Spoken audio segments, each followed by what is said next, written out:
And more in-depth coverage of another non-stop week of news in Rhode Island and national politics. We're joined once again by 12 News politics editor Ted Nesi.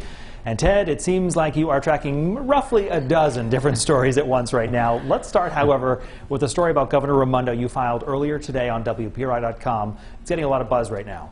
Yeah, Brian, this morning I did the math, and it has now been 3 weeks since the last time Governor Raimondo made a public appearance here in Rhode Island, and that was back on December 22nd at her last coronavirus briefing. You can see the footage here. Obviously, she has been quarantined for part of the time since then, and she also was busy at times with preparing for her announcement as a cabinet secretary, commerce secretary for Joe Biden. But people are expressing concern about a leadership vacuum, especially with the pandemic still raging. Now, Lieutenant Governor Dan McKee, who's going to be taking over for Raimondo, is out of quarantine. He was also quarantined as of tomorrow, so it's possible he and Raimondo will announce a joint event, but we have had no official word of that at this hour.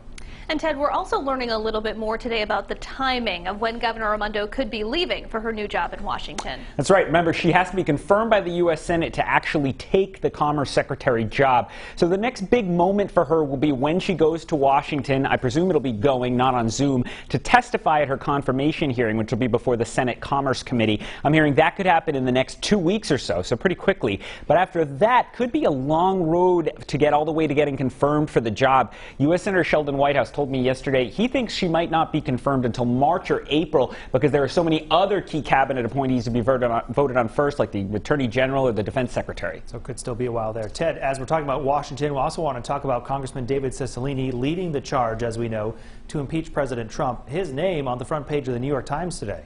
Yeah, Cicilline, I'd say he's rarely, maybe never had a brighter spotlight on him than he does right now. I talked to his office just within the last hour or so, and the impeachment debate is set to begin tomorrow at 9 a.m. in the House of Representatives.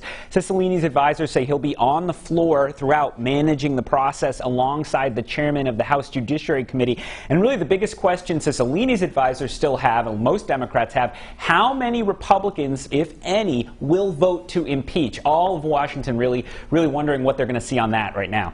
All right, Ted, it's certainly a lot to keep track of in the first 12 days of the new year. Thank you so much for being with us, and be sure to count on 12 News for continuing coverage of the transition in the governor's office and the impeachment process against President Trump.